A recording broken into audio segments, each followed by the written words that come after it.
வணக்கம். இது தமிழ்வினின் பிரதான செய்திகள். வாசிப்பவர் எழுதிராசா மதுரா. முதலில் தலைப்புச் செய்திகள். செம்மணி புதைகுழியை நோட்டமிடும் மர்ம வாகனம்.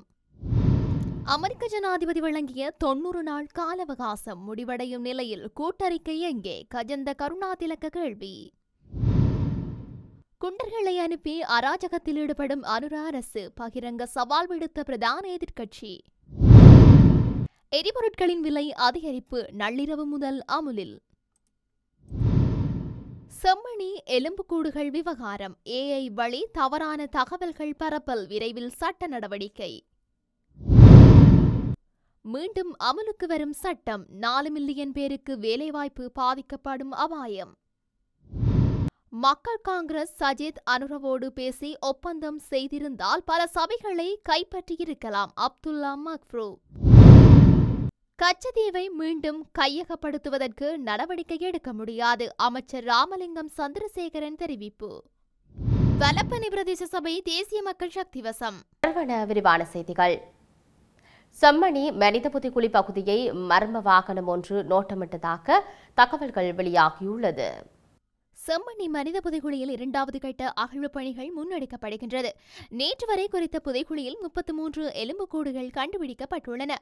இவ்வாறான சூழ்நிலையில் நேற்று முன்தினம் மர்ம வாகனம் ஒன்று செம்மணியை நோட்டமிடுவதை அவதானிக்க முடிந்தது. குறித்த வாகனத்தில் வந்தது யார்? மயானத்தின் ஒழுங்கைக்குள் சென்று அகழ்வு பகுதியை ஏன் நோட்டமிட வேண்டும் என்ற கேள்வி மக்கள் மத்தியில் எழுந்துள்ளது. பல்வேறு வகையில் சித்திரவதைகள் செய்யப்பட்டு புதைக்கப்பட்ட தாய், சேய், சிறுவன் என பலரது மனித எலும்புக்கூடுகள் கண்டுபிடிக்கப்பட்ட விடயமானது சர்வதேச ரீதியாகவும் பல அதிர்வலைகளை ஏற்படுத்தியுள்ள நிலையில் இவ்வாறு மர்ம வாகனம் குறித்த பகுதியை நோட்டமிடுவது மக்கள் மத்தியில் அச்சத்தையும் விசனத்தையும் ஏற்படுத்தியுள்ளது. அமெரிக்க ஜனாதிபதி டொனால்ட் ட்ரம்ப் வழங்கிய 90 நாள் கால அவகாசம் முடிவடையும் நிலையில் உள்ளது என எதிர்க்கட்சிகளின் பிரதம கொறடாவான கஜந்த கருணாதிலக்க தெரிவித்தார். நாடு வங்குரோத்து நிலையிலிருந்து மீள்வதற்கு சர்வதேச நாணய நிதியத்தின் ஒத்துழைப்பை கடந்த அரசாங்கம் பெற்றுக்கொண்டு முன்வைக்கப்பட்ட நிபந்தனைகளை ஏற்றுக்கொண்டுள்ளது. இந்த அரசாங்கமும் அந்த நிபந்தனைகளை செயற்படுத்துகின்றது. தொங்கு பாலத்தில் செல்ல வேண்டிய நிலைதான் காணப்படுகின்றது. ஏற்றுக்கொண்ட நிபந்தனைகளில் இருந்து விலகினால் பாரிய நெருக்கடிகள் ஏற்படும் என்பதை நாங்களும் நன்கு அறிவோம். குறுகிய அரசியல் நோக்கங்களுக்காக உண்மையை மறைக்கவில்லை. அமெரிக்க ஜனாதிபதியால் விதிக்கப்பட்ட பரஸ்பர தீர்வை வரி தொடர்பில் பலமுறை அரசாங்கத்திடம் வலியுறுத்தினோம். தீர்வை வரி தொடர்பில் அமெரிக்காவுடன் பேச்சுவார்த்தையில் ஈடுபட்டுள்ளதாகவும் இறுதி தீர்மானம் தொடர்பில் இலங்கை மற்றும் அமெரிக்க கூட்டு அறிக்கையை வெளியிடும் என்று ஜனாதிபதி குறிப்பிட்டுள்ளார். ஆனால் இதுவரையில் கூட்டு அறிக்கை வெளியிடப்படவில்லை. அமெரிக்க ஜனாதிபதி ட்ரம்ப் வழங்கிய 90 நாள் கால அவகாசம் முடிவடையும் நிலையில் உள்ளது. அரசாங்கம் இந்த 9 மாத கால பகுதியில் பிரபல்யமாக எடுத்த திட்டங்கள் அனைத்தும் காணாமல் போயுள்ளன என்றார். அதிகாரத்துக்காக இதையும் செய்ய தயாராக இருக்கும் தேசிய மக்கள் சக்தி இன்று அரசியல் விலை மாதுவாகியுள்ளது. குன்றர் கும்பல்களை உள்ளூராட்சி சபைகளுக்கு அனுப்பி அராஜகத்தில் ஈடுபடுவதாக ஐக்கிய மக்கள் சக்தியின் நாடாளுமன்ற உறுப்பினர் கர்ஷன ராஜகருணா தெரிவித்தார். கொழும்பில் உள்ள ஐக்கிய மக்கள் சக்தி அலுவலகத்தில் நேற்று இடம்பெற்ற ஊடகவியலாளர் மாநாட்டில் இதனை தெரிவித்தார். ஜனாதிபதி தேர்தலில் கூற தொடங்கிய பொய்களை உள்ளூராட்சி மன்ற தேர்தல் வரையும் தொடர்ந்து அவற்றின் மூலம் மக்களை ஏமாற்றியிருக்கின்றனர். அன்று தொண்டமான் ஊழல்வாதி என்று கடுமையாக விமர்சித்தனர். ஆனால் நுவரெலியாவில் ஆட்சியமைப்பதற்கு தொண்டமான் குழுவின் ஆதரவை பெற்றுக் கொண்டனர். அதேபோன்றுதான் தெற்கு மற்றும் கிழக்கில் ரிஷாத் பதியுதீன் மற்றும் பொதுஜன பெரமுனவின் ஆதரவையும் பெற்றுக் கொண்டுள்ளனர். இவற்றுக்கு அப்பால் ஒருபடி மேல் சென்று குண்டர்களை அனுப்பி அராஜகத்திலும் ஈடுபடுகின்றனர். சபை உறுப்பினர்களை தவிர அவற்றுக்குள் பிரவேசிப்பதற்கு வேறு யாருக்கு அதிகாரம் இருக்கின்றது? முடிந்தால் இவர்களை கைது செய்யுமாறு ஜனாதிபதி, அரசாங்கம் மற்றும் பொதுமக்கள் பாதுகாப்பு அமைச்சருக்கு சவால் விடுக்கின்றோம். பாதாள உலக குழுக்களை முற்றாக ஒழிப்பதாக கூறினார். ஆனால் இன்று பாதாள உலக குழு அரசாங்கத்துக்கு உதவுகின்றது. ஜேவிபியையும் வன்முறையையும் பிரிக்க முடியாது என்றார். எரிபொருட்களின் விலைகளில் நேற்று நள்ளிரவு முதல் அமலுக்கு வரும் வகையில் அதிகரிக்கப்பட உள்ளதாக பெட்ரோலிய கூட்டுத்தாபனம் அறிவித்துள்ளது. அந்த வகையில் லங்கா ஆட்டோ டீசல் 1 லிட்டரின் விலை 15 ரூபாவால் அதிகரிக்கப்பட்டுள்ள நிலையில் அதன் புதிய விலை 289 ரூபாவாகும். மண்ணெண்ணெய் 1 லிட்டரின் விலை 7 ரூபாவால் அதிகரிக்கப்படவுள்ள நிலையில் அதன் புதிய விலை 185 ரூபாவாகும். 92 ஒக்டேன் பெட்ரோல் 1 லிட்டரின் விலை 12 ரூபாவால் அதிகரிக்கப்படவுள்ள நிலையில் அதன் புதிய விலை 305 ரூபாவாகும். இதேவேளை Lanka super diesel 4 star euro 4 litre ஒன்றின் விலையிலும் Lanka petrol 95 octane euro 4 litre ஒன்றின் விலையிலும் மாற்றங்கள் எதுவும் செய்யப்படவில்லை எனவும் இலங்கை பெட்ரோலிய கூட்டுத்தாபனம் தெரிவித்துள்ளது.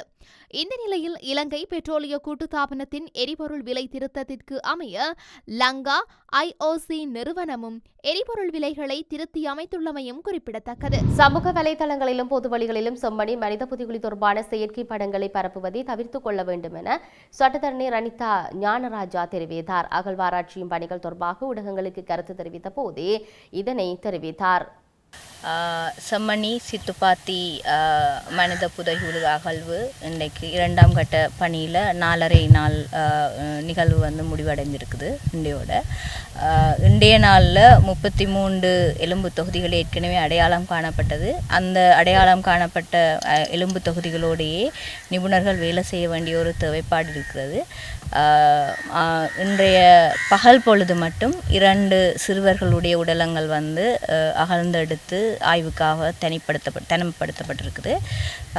அதை விட இப்போ இந்த மட்டத்தில் இருக்கிற எலும்பு தொகுதிகள் ஒன்றோடு பின்னி பிணைந்த ஒரு குழப்பமான சூழல் இருக்கிறதால சரியான விதத்தில் ஒரு ஆய்வொன்றை செய்து அதை தெளிவான விதத்தில் சரியாக அகழ்ந்தெடுக்கிறதுக்கு கொஞ்சம் நேரம் எடுக்கும்ன்றதால இதை தவிர புதிதாக எதையுமே அடையாளப்படுத்துகிற வேலையை இன்றைக்கு செய்யலை. அந்த அடிப்படையில் மொத்தமாக அடையாளம் காணப்பட்ட எலும்பு தொகுதிகள் 33. இதை விட இன்னொரு முக்கியமான விஷயம் ஒன்று சொல்ல வேண்டி இருக்குது. பாதிக்கப்பட்ட தரப்பினர் சார்பாக மன்றில் அவர்களுடைய அக்கறையை கவனிக்கிறதுக்காக வேண்டி மன்றில் தோற்றமளிக்கிற மற்றது புதைகுழி அகழ்வு பணியில் பங்கெடுக்கிற சட்டத்தரணிகள் என்ற அடிப்படையில் பாதிக்கப்பட்டவர்களும் அது தொடர்பாக அவங்களோட காய்ச்சி கண்டிருக்கிறதால இந்த புதைகுழியில் அகழ்ந்தெடுக்கப்படுகின்ற எலும்புகளினுடைய உருவ மாதிரிகளை வச்சு AI ஜெனரேட்டட் ஆர்டிஃபிஷியல் இன்டெலிஜென்ஸ் சம்மந்தமான ஜெனரேஷனோட பிழையான விதத்தில் படங்கள் சமூக வலைத்தளங்கள்லேயும் அதே நேரத்தில் பொதுவான தகவல் வழியிலையும் பரப்பப்பட்டு கொண்டிருக்குது.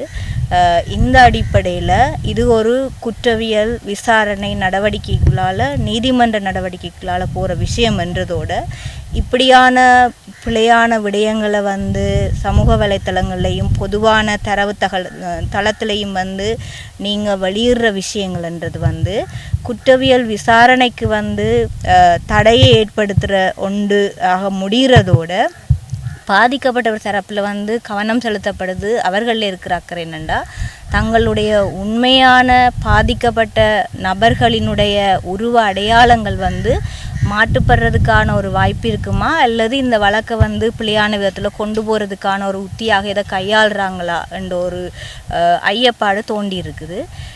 இப்படியான விடயங்களை செய்கிறத நீதிமன்றத்தில் நிலவில் இருக்கிற வழக்கு என்ற அடிப்படையில் பாதிக்கப்பட்டவர் தரப்பில் நாங்கள் நீதிமன்றத்துக்கு முறைப்பாடு செய்து நீதிமன்ற அவமதிப்பு குற்றத்துக்கு கீழே அவர்களை கையாள முடியுமான்றது தொடர்பான ஒரு ஆலோசனை என்று போய்கொண்டிருக்குது. ஆகவே இந்த சமூக வலைத்தளத்தில் இப்படியான விடயங்களை வெளியிடுறத தவிர்த்து கொள்வது குறிக்கப்பட்ட பிரச்சனையை ஏற்படுத்துகிற ஆக்களுக்கு ஒரு கருத்தாக இந்த நேரத்தில் விடுக்கிறதோட இனிவருங்காலத்தில் அப்படியானதுகள் ஏதாவது வருமாக இருந்தால் பாதிக்கப்படுறவர் சார்பில் குற்றவியல் விசாரணையில் இடையூறு செய்த என்ற ஒரு முறைப்பாட்டின் அடிப்படையிலையும் நிலுவையில் இருக்கிற வழக்கில் நீதிமன்றத்தை அவமதிக்கிறதான செயற்பாடுகள் இதுக்களால் செய்கிறது தொடர்பான விடயம் தொடர்பாகவும் சட்ட ரீதியான நடவடிக்கை எடுக்கிறதுக்கு பாதிக்கப்பட்ட தரப்பில் நாங்கள் உத்தேசித்திருக்கிறோம். ஸோ நீதிமன்ற வழக்கு நடவடிக்கையையும் எதிர்காலத்தில் இந்த விடயம் தொடர்பான சரியான நியாயமான நீதியை பெற்றுக்கொள்வதற்கான நடவடிக்கையிலையும் மக்களினுடைய பங்களிப்பு என்றது மிக முக்கியம். ஸோ இந்த சந்தர்ப்பத்தை தெளிவாக விளங்கி வழக்கை திசை திருப்புறதுக்கு முயற்சி செய்கிற நிகழ்ச்சிகளை இருந்து தவிர்த்து சரியான விதத்தில் விசாரணை நடக்கிறதுக்கு ஒத்துழைப்பு வழங்குமாறு இந்த நேரத்தில் பாதிக்கப்பட்டவர் சார்பாக கேட்டுக்கொள்கிறோம்.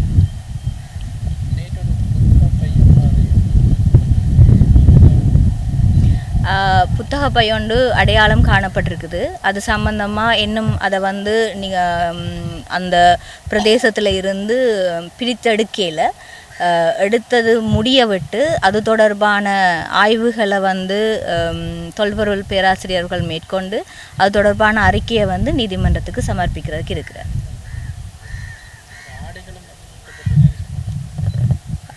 ஆடைகளோடு வந்த ஒரே ஒரு அடையாளம் வந்து நேற்றைக்கு புத்தக பையோடு வந்த அந்த உடலம் மட்டும்தான். அந்த உடலம் இன்னும் வந்து நிலத்திலிருந்து பிரித்தெடுத்து பாதுகாப்பாக வைக்கிறதுக்குரிய எந்த நடவடிக்கையும் எடுக்கப்படலை. ஸோ அது முறையாக பிரித்தெடுத்து பாதுகாப்பாக வைக்க வேண்டிய ஒரு தேவைப்பாடு இருக்கிறதோட அது ஒரு முக்கியமான சான்றாக இருக்கிறதால அதை கொஞ்சம் ஆய்வுகளுக்கு உட்படுத்தி தான் செய்ய வேண்டி இருக்குது. ஸோ இப்போதைக்கு அது தொடர்பாக எந்த விதமான கருத்தும் சொல்லலாம். பரேட் சட்டம் மீண்டும் அமலுக்கு வரவுள்ளமையினால் நுண் சிறிய மற்றும் நடுத்தர தொழில் முனைவோர்கள் மிகப்பெரிய ஆபத்தை எதிர்நோக்க உள்ளதாக எதிர்க்கட்சித் தலைவர் சஜித் பிரேமதாச எச்சரித்துள்ளார். இன்று முதல் இந்த தரப்பினரின் சொத்துக்கள் கடன் நிலுவையின் காரணமாக ஏலம் விடப்படலாம் எனவும் அவர் குறிப்பிட்டுள்ளார். விசேட அறிக்கையொன்றை வெளியிட்டு அவர் இதனை தெரிவித்துள்ளார். இதனால் நாட்டின் மொத்த உள்நாட்டு உற்பத்தியில் 50% மேல் பங்களிக்கும் குறித்த தரப்பினரின் பங்களிப்பு குறைவடையும். அத்துடன் சுமார் 4 மில்லியன் பேருக்கு வேலைவாய்ப்புகள் பாதிக்கப்படும் எனவும் அவர் எச்சரிக்கை விடுத்துள்ளார். எனவே பரேட் சட்டத்தை தற்காலிகமாக இடைநிறுத்தி நுண் சிறிய மற்றும் நடுத்தர தொழில் முனைவோர் கடன் மறுசீரமைப்பு, வட்டி சலுகைகள் உள்ளிட்ட நிவாரணங்களை வழங்குவது அரசாங்கத்தின் பொறுப்பாகும் எனவும் அவர் வலியுறுத்தியுள்ளார். நடந்து முடிந்த உள்ளூராட்சி சபை தேர்தலில் தனித்து ஆட்சி அமைக்கக்கூடிய 157 ஆசனங்களை விட மற்றவர்களுடைய எந்த உதவியும் தேவையில்லை என்று முன்னாள் பிரதி அமைச்சர் அப்துல்லா மக்ரூப் தெரிவித்தார். உள்ளூராட்சி மன்ற தேர்தலிலே தனித்து ஆட்சி செய்யக்கூடிய 157 ஆசனங்களை விட மற்றவர்களுடைய எந்த உதவியும் தேவையில்லை என்று சொன்ன ஆட்சியாளர்கள் பேரம் பேசுகின்ற அல்லது ஒவ்வொரு சபையை அமைப்பதிலே அவர்கள் வெற்றி காணுகிற போது குளரை உயர்த்தி கொள்கின்ற தன்மையும் ஜீவன் தொண்டமான் போன்றவர்கள் புத்திசாதுரியமாக மலையகத்திலே அவர்களோடு நடத்திய பேச்சுவார்த்தை போன்று முஸ்லிம் சமூகத்துக்கு மத்தியிலே அகில இலங்கை மக்கள் காங்கிரஸ் தனித்திருந்து போட்டியிருந்தால் 250க்கும் மேற்பட்ட ஆசனங்கள் அவர் பெற்றிருப்பார்கள். தற்போது பெற்ற 140 ஆசனங்களில் கூட எந்த தலைமைகளுடன் பேச்சுவார்த்தை நடத்தாமல் அவர்கள் சார்ந்த ஐக்கிய மக்கள் சக்தியின் தலைவர் சஜித் பிரேமதாசவுடன் அதாவது தற்போதைய ஆட்சியாளர்களாக இருக்கின்ற ஜனாதிபதியுடன் பேசி ஒப்பந்தம் செய்திருந்தால் பல சபைகளை தனித்தே அவர்கள் ஆட்சி பெற்றிருப்பார்கள். எதிர்காலத்திலே உள்ளூராட்சி மன்றம், மாகாண சபைகள் போன்றவற்றிலே தனித்துவமாக தனிச்சின்னத்திலே போட்டியிடுவதன் மூலமே பேரம் பேசுகின்ற தன்மைக்கும் சமூகத்தின் உரிமைக்கும் குரல் கொடுக்க முடியும் என்பதிலே மாற்று கருத்து இருக்க முடியாது. சர்வதேசம் சட்டத்தின் பிரகாரம் சட்டபூர்வமாகவே கச்சத்தீவு இலங்கைக்கு கையளிக்கப்பட்டது. எனவே அதனை ஒருபோது மீள கையகப்படுத்த முடியாது என்று கடற்தொழில், நீரியல் மற்றும் கடல் வளங்கள் அமைச்சர் ராமலிங்கம் சந்திரசேகர் தெரிவித்தார். கொழும்பில் நடைபெற்ற ஊடகவியலாளர் சந்திப்பின் போது இவ்வாறு குறிப்பிட்டார். இன்னைக்கு விசேடமான ஒரு கூட்டம் ஒன்று இடம்பெற்றது இந்த இடத்துல. அதாவது உலக வங்கி பிரதிநிதிகள் அனைவரும் இதில் கலந்து கொண்டிருந்தார்கள். அதே போன்று மாவட்ட அரசாங்க அதிபர்கள் கலந்து கொண்டார்கள். அதே போன்று நிறுவனங்களுடைய பிரதான அதிகாரிகள் கலந்து கொண்டார்கள். எங்களுடைய பாராளுமன்ற உறுப்பினர்கள், எங்களுடைய அமைச்சர்கள் அனைவர்களுமே கலந்து கொண்டு விசேடமாக உலக வங்கியால் நிதி ஒதுக்கீடு செய்து விசேடமாக $200 மில்லியன் இந்த வருடம் எங்களுக்கு கிடைப்பதற்கு ஆன வாய்ப்பு இருக்கின்றது. அந்த பணத்தில் எவ்வகையான திட்டங்களை முன்னெடுப்பது என்பது தொடர்பாகவே இன்று கூடுதலாக விரிவாக ஆராயப்பட்டது. அப்போ அந்த விரிவாக ஆராயப்பட்டதின் போது அதில் இருக்கின்ற விசேடமாக நாங்கள் இந்த பிரதேசத்தில் இருக்கின்ற முக்கியமான அபிவிருத்தி திட்டங்கள், வேலைகள் தொடர்பாக எதிர்வரும் காலங்களில் நாட்டுக்கும் மக்களுக்கும் நல்ல வகையான செயற்பாடுகளை முன்னெடுப்பதற்கான செயற்பாடுகள் இன்றைக்கு நாங்கள் முன்னெடுத்திருக்கின்றோம். அப்போ அந்த வகையில் இந்த வேர்ல்ட் பேங்கோடு இன்றைக்கு நடைபெற்ற இந்த கூட்டம் என்பது மிகவும் முக்கியமானது ஒன்று. அதே போன்று நீங்கள் கேட்டது போன்று, அதாவது நீண்ட நாட்களுக்கு பிறகு கடந்த ஒரு 3 மாதத்துக்கு பிறகு மீண்டும் இந்திய மீனவர்கள் கைது செய்யப்பட்டிருக்கின்றார்கள், இந்திய படகுகள் கைது செய்யப்பட்டிருக்கின்றன. அப்போ அந்த படகுகள் கைது செய்யப்படுவதற்கான காரணம் வேறு எதுவுமல்ல, இந்திய படகுகள் அல்லது இந்திய மீனவர்கள் எங்களுடைய கடல் எல்லையை மீறி எங்களுடைய அதன் காரணமாக அவர்கள் கைது செய்யப்பட்டிருக்கின்றார்கள். அப்போ இது தொடர்பாக நாங்கள் நேற்றும் கூட இது தொடர்பாக ஒரு ஊடக சந்திப்பொன்றை செய்து நாங்கள் மிக தெளிவாக குறிப்பிட்டிருக்கின்றோம். இன்றைக்கும் கூட நான் இதற்கு முன்பும் கூட பல தடவைகள் கூறுவது போலும், இன்றைக்கும் கூட நாங்கள் இந்திய மீனவர்களிடம் வினயமாக வேண்டிக் கொள்வது, தயவு செய்து எங்களுடைய கடல் பரப்புக்கு வர வேண்டாம். எங்களுடைய எல்லையை மீறி எங்களுடைய கடல் பரப்பில் வந்து உங்களுடைய ட்ரோலர் யாந்திரங்களை பயன்படுத்தி அல்லது இழுவமடி படகுகளை பயன்படுத்தி எங்களுடைய கடலை நாசம் செய்ய வேண்டாம். நீங்கள் நாசம் செய்வது, அதாவது நீங்கள் எல்லோருமே விசேடமாக இந்திய மீனவர்கள் அடிக்கடி கூறுகின்ற வார்த்தை தான், வேறு எதுவுமல்ல, இது வந்து எங்களுடைய ஊர், எங்களுடைய இனம், எங்களுடைய தொப்புள் கொடி உறவு போன்ற வார்த்தைகளை தான் அடிக்கடி பயன்படுத்தி வருகின்றார்கள். நாங்கள் அடிக்கடி கூறுகின்ற ஒரு வார்த்தை தான், வேறு எதுவுமில்லை. இங்கு வந்து எங்களுடைய மீனவர்களுடைய வாழ்க்கையை நாசம் செய்துவிட்டு, வள்ளங்களை நாசம் செய்துவிட்டு, வலைகளை நாசம் செய்துவிட்டு, அதே நேரத்தில் 125% அதிகமாக வாழுகின்ற மீனவர்களுடைய வாழ்க்கையை நாசம் செய்துவிட்டு, எங்களுடைய கடல் வளத்தையும் நாசம் செய்துவிட்டு, எங்களுடைய மீன்களை பிடித்து செல்லுகின்ற பொழுது போகிற வழியில் சொல்லி கொண்டு போகிறீங்க அதாவது எங்களுடைய தொப்புள் கூடி உறவுண்டாது. அந்த விளையாட்டு வேண்டாம், இனிமேல் அந்த விளையாட்டு வேண்டாம். எங்களுடைய கடல் பரப்புக்கு வர வேண்டாம். வருவீர்களாக இருந்தால் கைது செய்யப்படுவீர்கள். உங்களுடைய வள்ளங்கள் அல்லது படகுகள் பறிமுதல் செய்யப்படுவது தவிர்க்க முடியாது.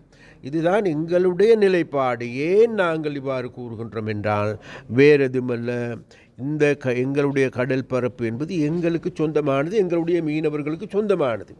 அப்போ அந்த மீனவர்களுடைய வாழ்க்கையில் இது நாள் வரைக்கும் இடியை வீழ்த்தியவர்கள் வேறு யாருமல்ல, இந்திய தமிழ்நாட்டிலிருந்து வருகின்ற ஒரு சில படகுகள் மாத்திரமே.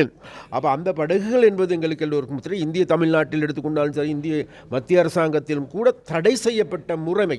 அப்போ அந்த தடை செய்யப்பட்ட முறைமையை இன்றைக்கு இவர்களால் பயன்படுத்தப்படுகின்றது. அதனால் அபகாரம் பயன்படுத்துவதற்கு நாங்கள் எங்களுடைய கடுமையான கண்டனத்தையும் கடுமையான நடவடிக்கையும் இதற்கு காலங்களில் தொடர்ச்சியாக முன்னெடுப்போம் என்பதை இந்த இடத்தில் நாங்கள் கூறிக்கொள்ள விரும்புகின்றோம். வலப்பனை பிரதேச சபைக்கு தெரிவான உறுப்பினர்களின் தலைவர், உப தலைவர் தெரிவு நேற்று தினம் காலை 10 மணிக்கு வலப்பனை பிரதேச சபை கேட்போர் கூடத்தில் நடைபெற்றது. தேசிய மக்கள் சக்தியின் உறுப்பினர் நலிந்த தேசப்பிரிய திறந்த வாக்கெடுப்பு மூலம் பிரதேச சபையின் புதிய தலைவராக தேர்ந்தெடுக்கப்பட்டார். கொண்ட உள்ளாட்சி மன்ற வாக்கெடுப்பில் திருத்தப்பட்ட சட்டத்தின் திருத்திய 260 உபதவிசாளர் ஒருவரை தேர்ந்தெடுப்பதற்காக சட்டத்தில் எனக்கு வழங்கப்பட்டுள்ள கடமை ජූනි මාස 30 වන දින පෙරවරු 9ට වලපනේ ප්‍රාදේශීය සභා රැස්වීම ශාලාවේදී පවත්වනු ලබන රැස්වීමයි.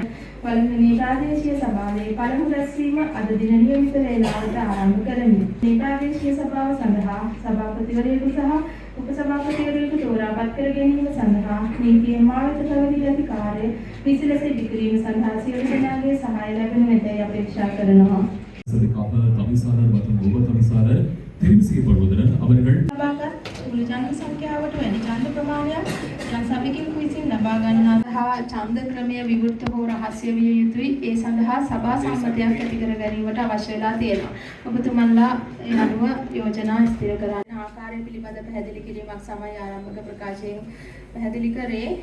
ඒ අනුව පළමුවෙන්ම වලපනේ ප්‍රාදේශීය සභාව සඳහා සභාපතිවරයෙකු තෝරා ගැනීමේ අවස්ථාව අපි ආරම්භ කරනවා. ඔබතුමන්ලා ඉදිරියේ තියෙන මේ බෝඩ් එකේ තියෙන නම සහ අංකය සඳහන් කරලා ඔබ සභාව සඳහා සභාපතිවරයෙකු යෝජනා කර ගන්නා ලෙස ඉල්ලා සිටිනවා. යෝජනා කරලා ස්ථිර කරගන්න. වලපනේ පාත් සභාවේ අංක 41 කමින්ද සම්පත් කුමාර පොරුණු සූර්ය මහා විසින් වලපනේ පාත් සභාවේ සභාපති වශයෙන් සාන් රන්දික මහතාගේ නම යොදවනවා.